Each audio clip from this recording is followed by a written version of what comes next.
Heart attack में pen होती है, बैठे बैठे पेन होती है। अच्छा, एंजाइना में कब होता है? चलने से पेन होता है, रुकने से पेन ठीक हो जाती है। जब 70, 80, 90 ब्लॉकेज हो, 70, एक आदमी बोलता है मुझे दौड़ने में दिक्कत है, तो कितनी ब्लॉकेज बोलूं? More than 70। एक बोलता है मुझे चलने में दिक्कत है, तो कितनी ब्लॉकेज बोलूं?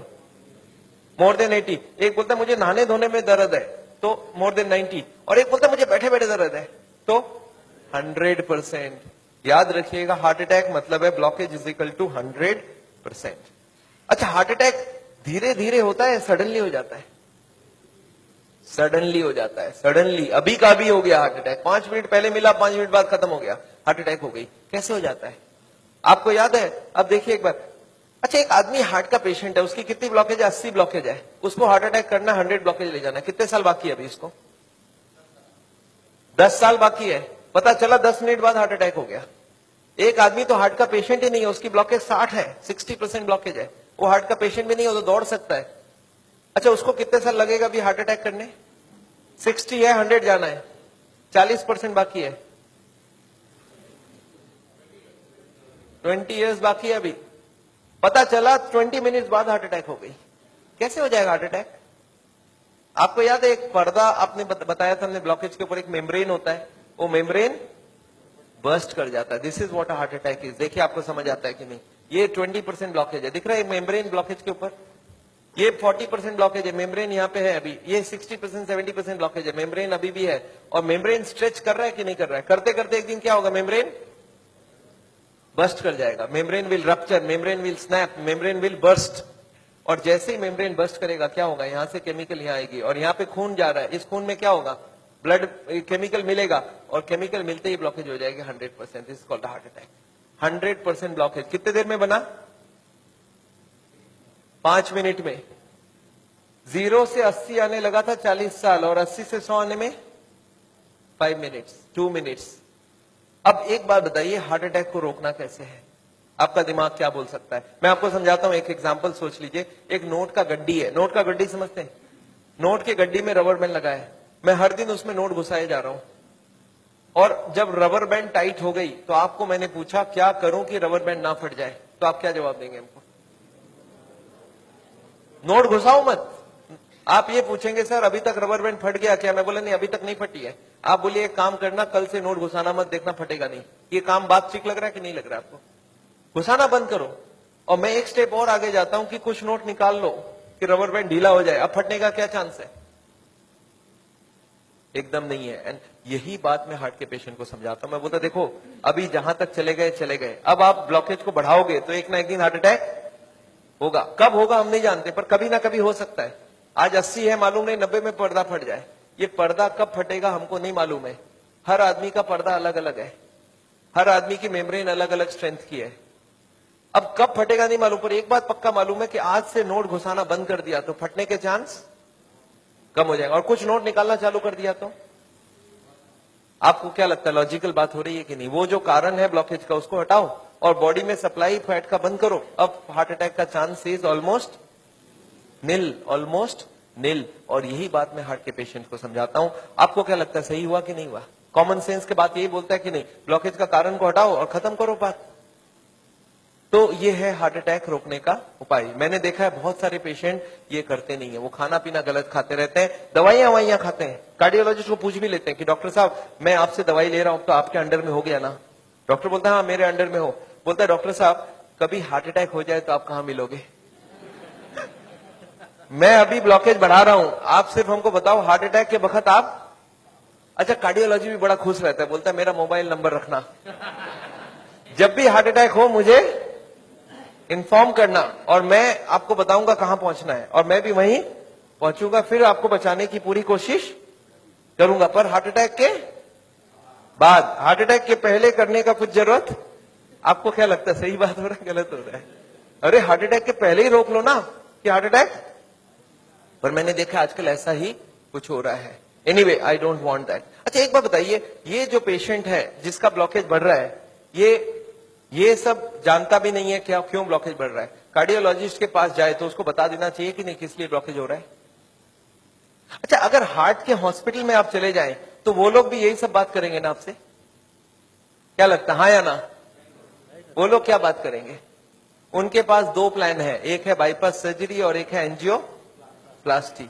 अच्छा, इतनी कॉमन सी बात है, ब्लॉकेज का कारण को रोको, वो इसको नहीं बता के बाईपास एंजियोप्लास्टी क्यों बोल रहे हैं? आपको क्या लगता है? आगे पहले कॉमन बात बताओ, फिर तो बाईपास सर्जरी एंजियोप्लास्टी की बात करते हैं। वो लोग चाहते नहीं है ये सब ज्यादा, वो बोलते हैं भाई हमारी बाईपास की काम अच्छी। अच्छा, वो लोग कैसे ले जाते होंगे आपको उस तरफ, मैं आपको समझाना चाहता हूं कैसे ये सिस्टम बन गया कि वो बाईपास एंजियोप्लास्टी की तरफ चले जाते आदमी। मैं आपको समझाता हूं। एक आदमी है, ऑर्डिनरी आदमी है, खाने में खूब चर्बी खाता है, उसको क्या मालूम इससे ब्लॉकेज होता है, सिगरेट उगरेट पी रहा है। एक दिन चलते चलते वो देख रहा है जब मैं स्पीड लेता हूं मेरे को यहाँ पे दर्द हो जाती है, फिर मैं रुक जाता हूं दर्द ठीक हो जाती है। कितनी ब्लॉकेज है? 80। चलने में स्पीड लेते ही दर्द हो रहा है, जब वो दादर चढ़ता है, सीढ़ियां चढ़ता है, उसको दर्द होता है। तो कितनी ब्लॉकेज हो गई? 80। अच्छा, वो बताएगा क्या किसी को? सोचता है कि अभी तो मैंने फील किया है, अगर घर में जाके बता दूंगा घर वाले परेशान हो जाएंगे। एक तो ऐसे ही वो परेशान है, इतने सारे कॉम्प्लिकेशन है घर पे, और मैं ये भी बता दूं तो झंझट हो जाएगा। बताता नहीं है। कितने दिन तक नहीं बताता है? 2, 4, 6 महीने तक वो खींचता रहता है। क्या करता है? जब भी स्पीड लेने का काम होता है बोलता है मैं धीरे धीरे जाऊंगा, आप छोड़ दो, जाने दो। जब दादर चढ़ना होता है तो धीरे से चढ़ता है, सामान उठाना होता है नहीं उठाता है, पर धीरे धीरे पता चल जाता है। एक दिन वाइफ बोलती है आप स्पीड में चलिए, पेशेंट बोलता है मेरे से स्पीड नहीं चला जाता। बोला क्यों? बोलता मेरे को यहाँ दर्द होती है। वाइफ बोला आपने कभी बताया नहीं? बोलता नहीं, वो तो थोड़े दिन से हो रहा है ना, कुछ दिनों से। वाइफ अब छोड़ देगी वाइफ या नहीं छोड़ेगी? वाइफ बोलती है चलो कल डॉक्टर के पास जाएंगे। तो लोकल कार्डियोलॉजिस्ट के पास पहुंच गए। अच्छा, लोकल कार्डियोलॉजिस्ट को जाके बता दिया कि डॉक्टर साहब जब मैं स्पीड लेता हूं तो यहाँ पे छाती में दर्द हो जाता है, फिर रुकता हूं ठीक हो जाता है। अच्छा, उनको कुछ आइडिया लग जाएगा? वो ईसीजी करके देखते हैं, उसमें कुछ नहीं आता है। पेशेंट बोलता है सर ईसीजी में नहीं आएगा, आप चला के ईसीजी लीजिए तब आ जाएगा। उसको मालूम है चलने से दर्द होता है, तो डॉक्टर स्ट्रेस टेस्ट कराता है, उसमें खराबी आ गई। अब इसका मतलब क्या हो गया? हार्ट की बीमारी है या नहीं है? ऑलमोस्ट पक्का हो गया। अब कार्डियोलॉजिस्ट क्या बोलते हैं? बोलते देखो आपको हार्ट की बीमारी हो गई है। पेशेंट घबरा जाता है, बोलते सब क्या करूं? बोलते एक काम करो, मैं एक हॉस्पिटल का नाम लिख के देता हूं, उसमें चले जाओ, और एक कार्डियोलॉजिस्ट का नाम लिख के देता हूं, उसके पास चले जाना, और वहां पे वो जाके एंजियोग्राफी करेंगे, उससे पता चलेगा ब्लॉकेज है या नहीं है, और उसके बाद वो बाईपास सर्जरी एंजियोप्लास्टी जो भी बोलेंगे वो सब करवा लेना।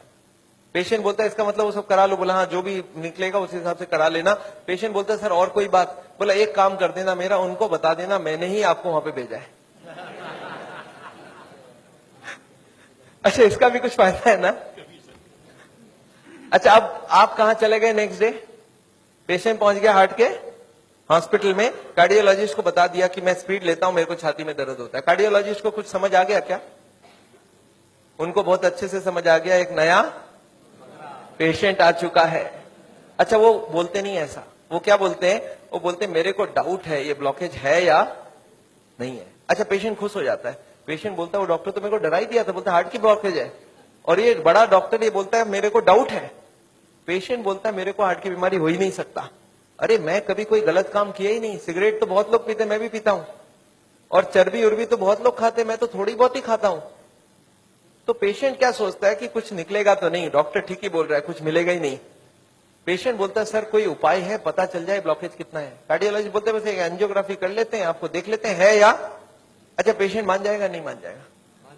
पेशेंट बोलता है सर कोई भी टेस्ट हो मैं तैयार हूं, आप बोलो क्या क्या कराना है। बोलते नहीं, आपको एडमिट करके आपके अंदर एक तार घुसाएंगे और उसमें जान भी जाने की चांस है। अच्छा, पेशेंट फिर भी नहीं चाहता है कुछ, तो बोलते बिना तार घुसाए कुछ कर लीजिए ना, पता करना है ना ब्लॉकेज, कर लीजिए आप। कार्डियोलॉजिस्ट बोलते नहीं, एंजियोग्राफी बिना कुछ नहीं पता चलेगा। अच्छा, एंजियोग्राफी हो जाएगा नहीं हो जाएगा? एंजियोग्राफी हो जाता है। पेशेंट बोलता है चलो एक बार करा लेते हैं, फिर घर जाके सोचेंगे ब्लॉकेज मिल तो जाए, देखे तो सही कितना है, फिर जाके घर में। अच्छा, पेशेंट प्लान कर लेता है।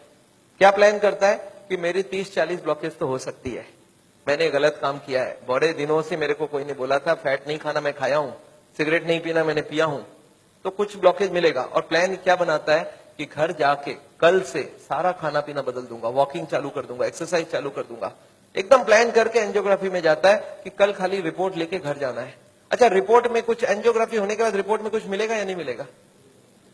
रिपोर्ट में एंजियोग्राफी में कितनी ब्लॉकेज मिलेगी? 70, 80 एंड 90। अच्छा, जब 80 ब्लॉकेज मिल जाए, कार्डियोलॉजिस्ट सडनली बदल जाता है, वो बोलते हैं you are very lucky. Patient बोलता है लकी मतलब कुछ भी नहीं मिला आपको? बोला लकी इसलिए कि आप ठीक टाइम में यहां तक पहुंच गए, थोड़ा सा लेट आते तो कुछ भी हो सकता था। पेशेंट बोलता है इसका मतलब कुछ सीरियस बात है। बोला आप बचे कैसे, मेरे को समझ नहीं आ रहा है। यू आर वेरी लकी, अभी तक बच गए आप। अब आपका बचने का चांस बहुत कम है। पेशेंट बोलता है पर हुआ क्या है? बोलता 80% ऑलरेडी फिनिश्ड, बस अब बस थोड़ा सा ही है। You are carrying an atom bomb. अच्छा, पेशेंट बोलता है सर एक काम कीजिए, आप रिपोर्ट मुझे दे दीजिए, मैं घर जाऊंगा। बोलते घर आप पहुंचेंगे कैसे? उसके पहले ही हार्ट अटैक हो जाएगा। अच्छा, आपको क्या लगता है डॉक्टर को मालूम है कि हार्ट अटैक कल होगा, आज होगा? उसको तो ये भी नहीं मालूम 70 है, 80 है या 90 है। क्यों ऐसा बोला जा रहा है? To create a fear. और फियर से क्या होगा? फिर ऑपरेशन के लिए इमीडिएटली, बहुत सारे लोगों को इतना बोलने का जरूरत ही नहीं हो, तो इमीडिएट तैयारी हो जाता है। हार्ट का सुनते उसके मन में ऐसे ही डर रहता है, उसको ज्यादा डराने का। पर कभी कभी पेशेंट बोलता है सर एक बात बताइए, ब्लॉकेज तो कल भी था, ब्लॉकेज तो आज भी है, कल तक तो मैं सारा ही काम कर रहा था, ये पेन तो मेरे को बड़े दिनों से है, मैं अब तो पता चला हूं। तो आप एक काम करिए, मेरे को आप डिस्चार्ज कर दीजिए, मैं घर जाके फिर सोचूंगा। बोला नहीं, आप एक काम कीजिएगा, आप करवट भी लेंगे ना तो हमको पूछ लीजिएगा। पेशेंट बोलता है नहीं सर मैं तो घर जाऊंगा। बोला आप रुकिए, आपके घर वालों से मैं पूछता हूं। अच्छा, घर वाले बाहर कौन कौन वेट कर रहे होंगे? सारा खानदान वेट कर रहा होगा। वहां पे जाके क्या बोलना है कि patient is very critical, any moment he can die. आप बोलो मैं बचाने की कोशिश करूं और जाने दूं। अच्छा, आंसर क्या होगा? वाइफ क्या बोलेगी कि जिंदगी भर इन्होंने मेरे लिए किया, आज मेरे को चांस मिला, आज तो मैं ऑपरेशन। वाइफ बोलती है कोई चीज का भी कोई भी कंजूसी हमें नहीं करना है, इनको तो बचाना। अच्छा, बेटा मानेगा कि नहीं? एक बेटा बड़ा समझदार होता है, बोलता है डॉक्टर को, डॉक्टर साहब एक बार बताइए, मैंने सुना है कोलेस्ट्रॉल की वजह से ब्लॉकेज होता है, इनका कोलेस्ट्रॉल हाई है, तो क्या करूं कि कोलेस्ट्रॉल कम हो जाए? खाने पीने में क्या क्या चेंज लाना चाहिए? अच्छा, कार्डियोलॉजिस्ट मान जाएंगे इनसे बात में? वो बोलेंगे you are wasting my time, he is dying and you are talking all this rubbish. अच्छा, तब तक और जितने परिवार वाले बोले नहीं नहीं ऑपरेशन होना ही चाहिए। मेरे एक पेशेंट थे, बोले डॉक्टर साहब मेरे साथ पूरा ऐसे ही हुआ, मैं तो खाली एक बार टेस्ट कराने गया था और उसके बाद वो ऑपरेशन करके ही भेजे मेरे को वापस। मेरे एक और पेशेंट थे, बोले सर मैं फिर भी नहीं कराया, मैं निकल आया। मैं बोला आप निकले कैसे? बोला मैंने बोला मैं तो नहीं कराऊंगा, मुझे घर जाना है। वो बोले नहीं आप घर भी नहीं पहुंचेंगे। मैं बोला मैं लिख के देता हूं, मैं पहुंच जाऊंगा। फिर मैंने लिख के भी दे दिया, फिर भी वो जाने नहीं दिया। फिर मैंने लास्ट बोला, मैंने बोला देखो मैं करने तैयार हूं, पर प्रॉब्लम है मेरे पास पैसे नहीं है, आप फ्री का कोई ट्रीटमेंट हो तो करवा डालो। तब इन्होंने बोला कोई प्रॉब्लम नहीं है, आप घर चले जाओ। फिर मैं जब घर जाने लगा तब फिर से बुलाया उन्होंने, बोला अब आप एक बार बताओ ये इतने पैसे आप कितने दिन में इकट्ठा कर सकते हो? तब मैंने बोला देखिए मुझे प्रॉपर्टी बेच के आना होगा, 2 महीना लगेगा। फिर मुझे 2 महीना उन्होंने टाइम दे दिया। बोला अब कोई प्रॉब्लम नहीं है, 2 महीने बाद ही ऑपरेशन होगा। आपको समझ आ रहा है ऑपरेशन कब रुक सकता है? दिस इज, मैं ये नहीं बोलूंगा सारे जगह एग्जैक्टली यही हो रहा है, पर इसका ही कुछ छोटा मोटा रूप ये हॉस्पिटल का सिस्टम है। पर एक बात मैं जानता हूं, हॉस्पिटल को ये चॉइस देना चाहिए पेशेंट को। देखो the blockage is so much, these are the reasons. आप देखो क्या चाहते हो। आप अगर अपने आप को बदलोगे तो ऑपरेशन रुक सकती है। आप नहीं बदलना चाहते हो तो मैं ऑपरेशन कर दूं, उसके बाद जाके बदलने का कोशिश करो। But the hospitals don't give chance. उनको मालूम है ये एक मौका है, ऑपरेशन कर लेते हैं, बट उसके बाद भी उनको यही करना पड़ेगा। लाइफस्टाइल चेंज तो पेशेंट को फिर भी करना पड़ेगा। मैं जानता हूं हार्ट के पेशेंट्स को मैं 3 चीज देखते दिखाऊं, एक तो दवाइयां हैं, एक बाईपास और एक एंजियोप्लास्टी। ये दवाइयां मैं आपको एक बार समझाना चाहता हूं दवाइयां क्या काम करती है, और another 10 minutes I will take. देखिए ये ट्यूब है जिसमें कोई ब्लॉकेज नहीं है, और ये 80-90% ब्लॉक है, दिख रहा है आपको? अब ये पेशेंट को चलने से दर्द होता है, एक दवाई ऐसी है जो दवाई देते ये दर्द कम हो सकती है। कौन सी दवाई है? सॉर्बिट्रेट। नाम सुना आपने? क्या करता होगा सॉर्बिट्रेट? देखिए क्या करता है Sorbitrate. This what is the action of Sorbitrate. क्या हुआ? ट्यूब चौड़ी हो गई, ब्लॉकेज वहीं की वहीं रह गई, ट्यूब चौड़ी हो गई, ट्यूब थोड़ा फैल गया, फैलते क्या हो गया? ब्लड सप्लाई बढ़ गई। पेशेंट बोलता है मुझे अब कोई दिक्कत नहीं है, पर ये दवाई का असर रहेगा 8 घंटे बाद, तो 8-8 घंटे में एक सॉर्बिट्रेट देनी पड़ेगी। एक पेशेंट मेरे को बोला मैं सॉर्बिट्रेट नहीं लेता हूं, मैं मोनोट्रेट लेता हूं। मैं बोला वो भी सॉर्बिट्रेट का ही भाई है। तो ये जितने भी सॉर्बिट्रेट है उनका नाम मैं आपको दिखा सकता हूं। These are all kinds of sorbitrate and all. ये सब दवाई हम लोग दे देते हैं। सॉर्बिट्रेट, इस्मो, आइसोडिल, मोनोट्रेट, नाइट्रोफिक्स, एंजिसेड, इंडूर, वेंजिकॉर, वेसोट्रेट, मोनोट्रेट, सॉर्बिट्रेट, मोनोसॉर्बिट्रेट, नाइट्रोकंटीन, वेसोप्रीन, मोनोस्प्रीन, इस तरह की दवाइयां हम हार्ट के पेशेंट्स को दे देते हैं। एनीवे दवाइयां बहुत सारे तरह के मिलती है। एक होता है हार्ट की ऑक्सीजन की जरूरत को कम कर देता है, इसको बोलते हैं beta blocker, calcium channel blocker, फिर एस इनहिबिटर, ऐसे करके बहुत सारी गोलियां हम लोग हार्ट के पेशेंट्स को दे सकते हैं। I am not going to go into that detail. कुछ ब्लड पतला करने का दवाई भी देते हैं, आपने देखा है नाम, इकोस्प्रिन, कोल्स्प्रिन, एएसए, डेलिस्प्रिन, डिस्प्रिन, क्लोपिग्रेल, क्लोपिलेट, क्लोपिवास, सिरुविन, क्लैबिक्स, क्लोट्रेल, प्लाजरिल, स्ट्रोमेक्स, डीप्लैक, इस तरह की गोलियां हम लोग देते हैं ब्लड को पतला करने के लिए। पर ये गोलियां देने से भी पेशेंट ठीक नहीं होता है, तो इसके लिए मैं चाहता हूं वो लाइफस्टाइल चेंज करें, अपनी ब्लॉकेज को कम करें कि उनको देने की जरूरत पड़े ही नहीं। अच्छा, ये गोलियां इतनी खाएगी, इसके साइड इफेक्ट्स होती है क्या? अगर साइड इफेक्ट होती है कॉन्स्टिपेशन, तो कॉन्स्टिपेशन की और गोली दूंगा, और एसिडिटी हो जाए तो एसिडिटी की गोली दूंगा, और नींद ना आए तो नींद की गोली दूंगा। अच्छा बताइए, बीमारी ठीक हो रहा है कि नहीं हो रहा है? आई एम नॉट कीन, मैं जानता हूं दवाई आज जरूरत है, पर कल दवाई की जरूरत ना हो उसका बंदोबस्त करना बहुत जरूरी है। इसके बाद चलते हैं, ये एंजियोग्राफी क्या चीज है। हॉस्पिटल में जाते हैं, एंजियोग्राफी करते हैं, और ये एंजियोग्राफी मुझे पसंद क्यों नहीं है मैं आपको बताना चाहता हूं। This is what is the problem with angiography. एक तार आपके पूरे बॉडी को स्क्रैच करके हार्ट तक लेके जाना है। ये तार यहां से जो घुसेगी, 1 meter wire is inserted into the body till it reaches the heart. It is a blind procedure. Blind मतलब क्या? आप घुसा दो, ये अंदर जाती जाएगी, और अगर अटक गई तो वापस खींच के फिर से ट्राई करना होगा। मतलब वो अंदर स्क्रैच करेगा ही करेगा, पूरे बॉडी को स्क्रैच करती है। वो लिखवा लेते हैं कि अगर हार्ट अटैक हो गया तो मेरी कोई जिम्मेवारी नहीं है, और ये पूरे बॉडी को ये पंक्चर भी कर सकता है। मैंने ऐसे ऐसे पेशेंट देखे हैं कि एंजियोग्राफी के वक्त ही डेथ हो गई। एंजियोग्राफी में पैर को काटना पड़ा अल्टीमेटली, क्योंकि वो पैर की ट्यूब को डैमेज कर दिया। तो एंजियोग्राफी मैं नहीं चाहता हूं। और उसके बाद क्या होगा? इनएक्यूरेसी अबाउट द रिपोर्ट, और उसके बाद pressure from the cardiac doctors for the next operation. Patient को लगता है मेरे को इमरजेंसी हो गया, बट इमरजेंसी प्रिसिपिटेट कराया जा सकता है। एनीवे, ये एंजियोप्लास्टी जो है, ये दो ऑपरेशन, दो चीज वो लोग करते हैं, एक एंजियोप्लास्टी, एक बाइपास सर्जरी। मैं एंजियोप्लास्टी 2 मिनट आपको समझाना चाहता हूं। What is this angioplasty? एक स्टेंट लगाते हैं, सुना आपने नाम? एक रिंग लगा देते हैं हार्ट में। What is this? Let me explain what is this. पिछले 20 साल में ये जो एंजियोप्लास्टी है, ये बार बार फेल किया और बार बार इसको सक्सेस बताया गया। पहले आई थी बेलूनिंग, बेलून एंजियोप्लास्टी। उसके बाद बहुत सारे तरह के एंजियोप्लास्टी आई, ऑर्डिनरी स्टेंट आई, फिर गोल्ड स्टेंट आई, फिर रोटा ब्लेडर आया, रेडियो एक्टिव स्टेंट आई, लेजर एंजियोप्लास्टी आई, आजकल चल रहा है ड्रग कोटेड स्टेंट। पर ये सारे के सारे फेल हुए हैं। क्यों फेल हुए, एक बार समझाना चाहता हूं। देखिए, ये बेलूनिंग क्या चीज है? याद है आपको, एंजियोग्राफी के वक्त तार अंदर घुसाई थी, वो कहां तक गई थी? हार्ट तक, यहां तक तार आई थी। इस तार के ऊपर ये बेलून होता है, इस तार को थोड़ा सा धक्का मारते हैं। कभी कभी कार्डियोलॉजिस्ट तार को अंदर रख के ही बाहर आ जाते हैं, आके बोलते हैं देखो तार अंदर है, बोलो तभी खोल दूं। आप बोलते हैं चलो खोल दो, कितने लगेंगे? 2 लाख लगेंगे। 2 लाख दे दिया। अब ये तार को ये लोग धक्का देते हैं थोड़ा और, तो तार की जो बेलून है ये बीचों बीच आ जाती है ब्लॉकेज में। अब इस बेलून में पानी डालना होता है। ये बेलून ऐसा होता है, इसमें पानी डालते ही बेलून फूल जाती है। अच्छा, पानी कैसे डालेंगे? आपने होली में बेलून फुलाया एक सिरिंज से? सिरिंज में पानी ले लो, सिरिंज को दबा दो तो बेलून के अंदर पानी घुस जाए। तो बाहर से सिरिंज से पानी डालेंगे तो बेलून क्या होगा? फूल जाएगी। फूलते ही ब्लॉकेज कहां गई? साइड में दब जाएगा, ऊपर कंप्रेस्ड हो जाएगी, नीचे कंप्रेस्ड हो जाएगी। अच्छा, ये बेलून को जब पानी निकाल लेंगे तो क्या होगा? बेलून को वहां पे 2-4 सेकंड से ज्यादा नहीं रख सकते, क्योंकि हार्ट अटैक हो जाएगी, 100 हो जाएगी ब्लॉकेज। तो बेलून में पानी डाला और सिरिंज से वापस पानी खींच लिया।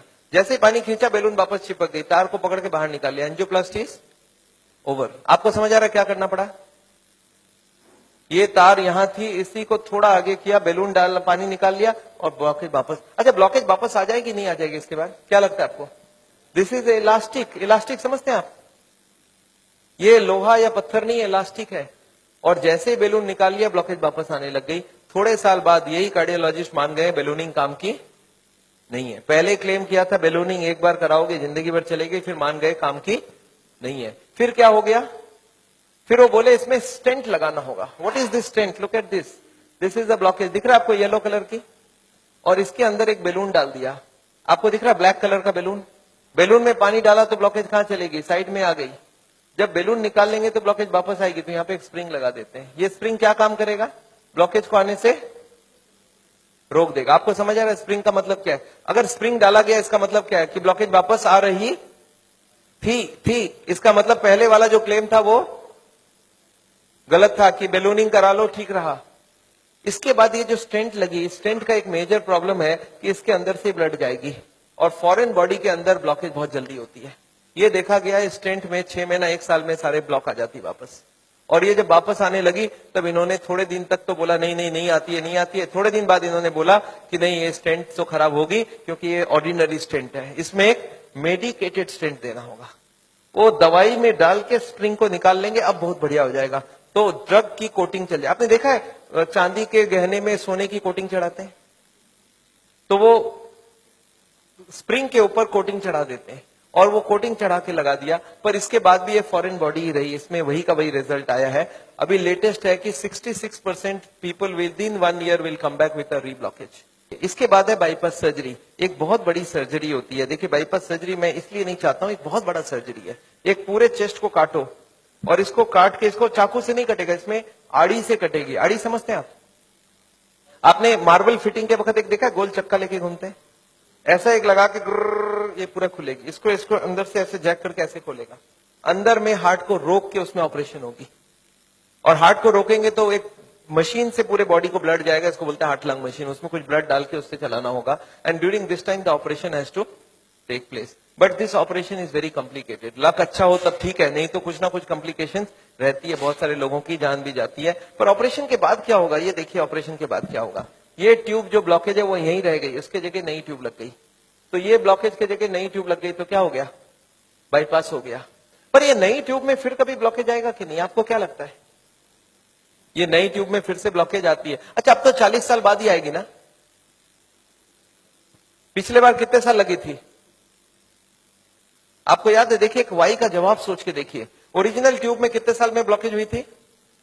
20 से 40 साल। तो कितनी स्पीड रही? 2 से 4%, 6% पर ईयर। और एंजियोप्लास्टी के बाद अगर 2 साल में वापस रीब्लॉकेज होती है तो कितने साल हो गई? 40% पर ईयर। और बाईपास के बाद अगर 5 साल में रीब्लॉकेज आती है तो 20% पर ईयर। जो ट्यूब ओरिजिनली 2% की ब्लॉकेज कर रही थी वो अब ऑपरेशन के बाद उसकी स्पीड क्यों बढ़ गया? क्योंकि अब वो ओरिजिनल नहीं रहा। हमारी बॉडी को जब तक ओरिजिनल रखो तब तक अच्छी बात है। हमारे प्राइम मिनिस्टर ने भी 2 बाईपास कराई है, एंजियोप्लास्टी 5 स्टेंट लगाई है। पर मैं जानता हूं उसके बाद भी तो फिर से कराना पड़ा। एक बार कर लिया, दूसरी बार कराया, कब तक करा सकता आदमी? और मैं जानता हूं बॉडी में एक बार कॉम्प्लिकेशन कराना, उनके लिए तो चलो बहुत बड़ा टीम लगेगा। हर आदमी के लिए इतनी बड़ी टीम नहीं भी लग सकती है और इतना बड़ा ऑपरेशन नहीं भी कर सकते ठीक से।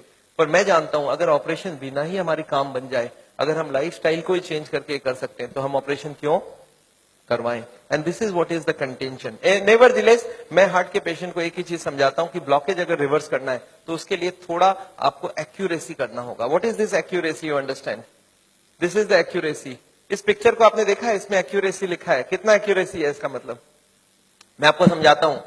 ये एक ड्रम है, ये ड्रम में मैं पानी भरना चाहता हूं और इसमें 15 छेद है। आप बताइए कितनी छेद बंद करने से ड्रम भरेगी? याद है 15 कारण है। अब इसमें से कितने को कंट्रोल करूं कि ड्रम भर जाए? सारे को करना होगा। अच्छा मैं हार्ट के पेशेंट्स को क्या देखता हूं, उनको कुछ मालूम भी नहीं है इसके बारे में। वो क्या बोलते हैं, मेरा कोलेस्ट्रॉल कंट्रोल है, ट्राइग्लिसराइड ज्यादा है, शुगर कंट्रोल है, बीपी ज्यादा है। मैं बोला ऐसे नहीं चलेगा, सारे होल बंद चाहिए मुझे। बोलते मैं थोड़ा थोड़ा करूं तो कैसा चलेगा?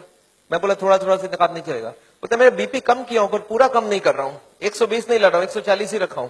मैं बोला नहीं चलेगा, मुझे सारे फैक्टर्स एक साथ कंट्रोल चाहिए। हाँ इसके लिए शुगर, बीपी, कोलेस्ट्रॉल, ट्राइग्लिसराइड आपसे कम नहीं हो रहा, मैं दवाई देके कम कर देता हूं। पर स्मोकिंग आपको पूरा ही बंद करना होगा, खाने में तेल आपको बंद करना होगा, एक्सरसाइज आपको करना पड़ेगा, ओवरवेट कम करना होगा, खाना पीने में फाइबर ज्यादा डालना होगा। अच्छा ये सब संभव है क्या लोगों के लिए?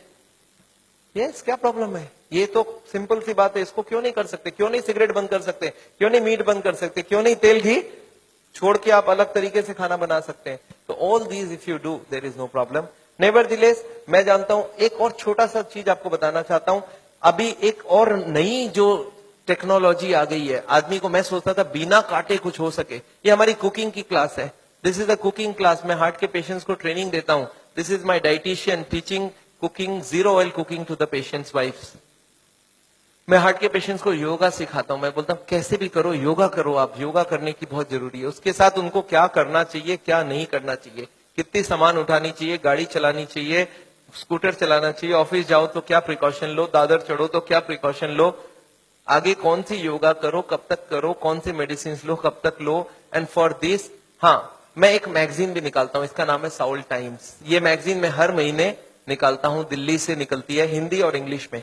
अच्छा, आपको एक फॉर्म दिया गया है क्या? ऐसा देखिए तो, have you got a form like this? ये फॉर्म में अगर आप अपने नाम एड्रेस भर के देंगे तो आपको ये मैगजीन आगे आपको मिलता रहेगा हर महीने, हिंदी में इंग्लिश में दोनों में मैगजीन है। और इसके साथ एक छोटा सा और क्वेश्चन ये रखा है कि यहाँ पे अगर हम लोग ऐसा कोई कैंप करवाएं तो how many people will be interested to join such a camp? 1 दिन का या 2 दिन का ऐसा एक कैंप अगर हम करवाएं तो कोई इंटरेस्टेड हो तो प्लीज फिल इट अप। मेरे को लोग बोलते हैं डॉक्टर साहब इतनी सारी बातें अगर कैसे याद रखूंगा, मैंने बहुत मोटी मोटी किताब लिखी है। आदमी बोलता है सर छोटा सा कुछ दीजिए ना कॉपी, तो मैंने एक ऐसी किताब बनाई है जिसका नाम है पॉकेट गाइड। एक 30 रुपीज की किताब है, कोई 2 घंटा बैठ के पढ़ ले तो जितनी बातें मैंने बताई है सब इसमें लिख के रखा है। So this book I have brought over here. मेरे ख्याल से बाकी बुक्स तो मैं नहीं ला सकता हूं क्योंकि hundreds of books are there, तो मैं ये बुक लाया हूं। कोई को लगता है कि मैं पढ़ना चाहता हूं और कोई को पढ़ाना चाहता हूं, हार्ट के पेशेंट को जरूर पढ़ाइए। 30 रुपीज की गिफ्ट होती है, you can give it to anybody and they will learn things from the book. तो ये बहुत जरूरी है। मैं जानता हूं, मैं ये मैगजीन पिछले 10 साल से रन करता हूं and it is gone all over the world. मैं एक नई टेक्निक आपको इसी वक्त बताना चाहता हूं। There is a new machine which has come which can open the collaterals. देखिए कोलैटरल्स का क्या मतलब है, ये ब्लॉकेज है। बाईपास सर्जरी में क्या करते हैं, एक नई ट्यूब लगा देते हैं। इसमें क्या करते हैं, जो हार्ट की ये ब्रांच है और ये ब्रांच है इनको जोड़ देते हैं आपस में, and there are so many small tubes, जो इसको जुड़ जाए तो ब्लड यहां से आने लगे। ये जो छोटे छोटे ट्यूब है, ये मैंने बोला था स्पोर्ट्समैन चालू करके रखते हैं, और स्पोर्ट्समैन चालू कर दिया तो क्या हो गया, उसके पास 2 सप्लाई हो गई, एक तो ये ओरिजिनल है और एक साइड वाली भी है। इसको बोलते हैं कोलैटरल। बैंक में आपने लोन लेते हुए देखा है कभी? कोलैटरल्स बोलते हैं।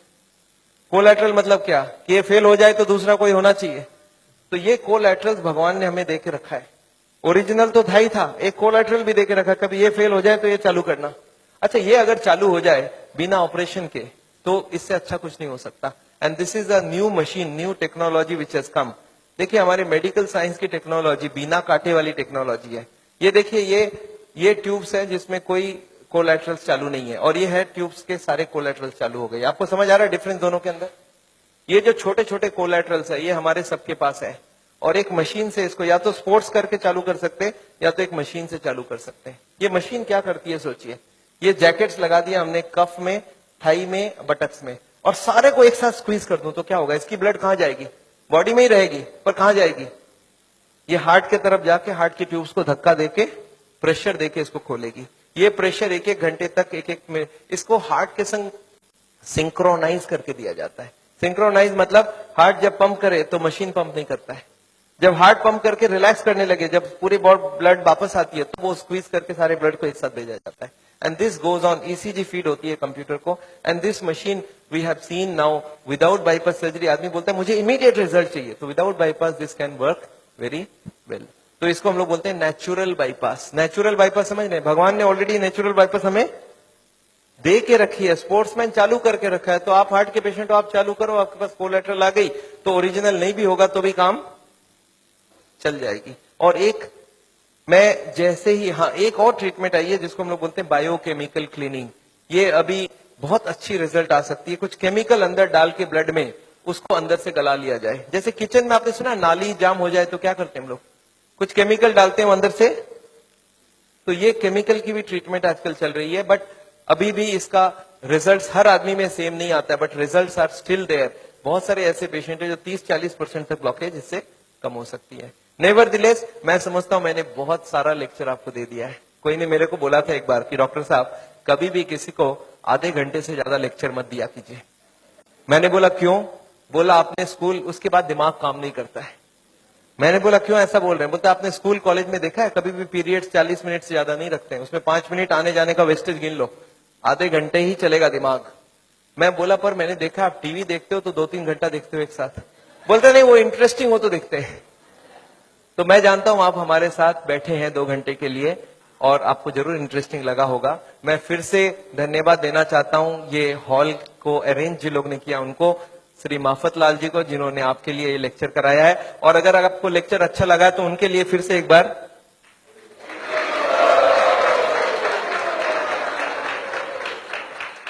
एनीवे मैं जानता हूं मैंने लेक्चर तो खत्म किया है और मैं चाहता हूं कि आपके पास अभी भी कुछ क्वेश्चंस जरूर होंगी।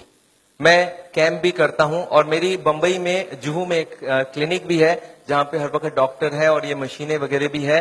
तो आपको अगर कभी कोई जरूरत पड़े तो आप हमारी किताबें जरूर पढ़िएगा और ये छोटी वाली किताब भी पढ़िएगा। अगर आपके पास कोई क्वेश्चंस हो, क्वेश्चंस के लिए माइक है हमारे पास। So if you have questions I would want you to ask the questions and I would like to answer the questions. You not covered the effect of the alcohol. Yes, very important thing, alcohol.